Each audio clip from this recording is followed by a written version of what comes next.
Anh làm cái gì vậy? Sao lại ở đây? Thì hôm nay là sinh nhật em, tặng bất ngờ cho em thôi. Bất ngờ cái gì? Anh nhìn mọi người trong công ty kìa, ai cũng ăn mặc sang chảnh hết. Anh xem coi anh mặc đồ kìa, muốn là em mất mặt hay gì? Đâu, để anh vào xem người trong công ty em mặc như nào. Anh bị điên hả? Anh đi về đi. Mất công mọi người lại nhìn thấy, lại hiểu lầm em với anh nữa. Hiểu lầm cái gì, anh là bạn trai em mà. Mà em còn chưa nhận quà của anh ấy. Quà cáp cái gì? Lại quần áo hay là son? Hôm nay là sinh nhật của em đó, anh bớt cái boy được không? Tháng nào anh chẳng tru cấp cho em.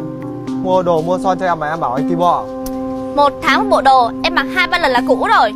Anh có biết mọi người trong công ty mỗi lần thấy em mặc đồ là hỏi tại sao em mặc đồ cũ không?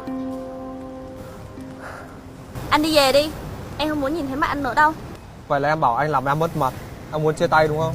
Đúng, em không muốn sống một cuộc sống như này nữa. Nó quá nghèo. Vậy nên á, mình chia tay đi. Nè, anh làm gì vậy? Mình chia tay rồi mà, anh còn vô đó làm gì? Công ty đối tác của tôi đang đợi tôi lên ký hợp đồng kia kìa. Là sao? Cô nghĩ với một người có năng lực như cô mà được vào công ty này làm á, nếu không nhờ tôi xin cho cô vào đấy, cô nghĩ cô có được làm không? Anh... Giờ tôi lên để giải quyết vì tôi đã vi phạm quy chế, chống lưng cho cô vào đây đấy. Má, tôi định tặng cô chiếc nhẫn này, nhưng có vẻ cô không cần nữa rồi. May mà cô chưa đeo vào tay.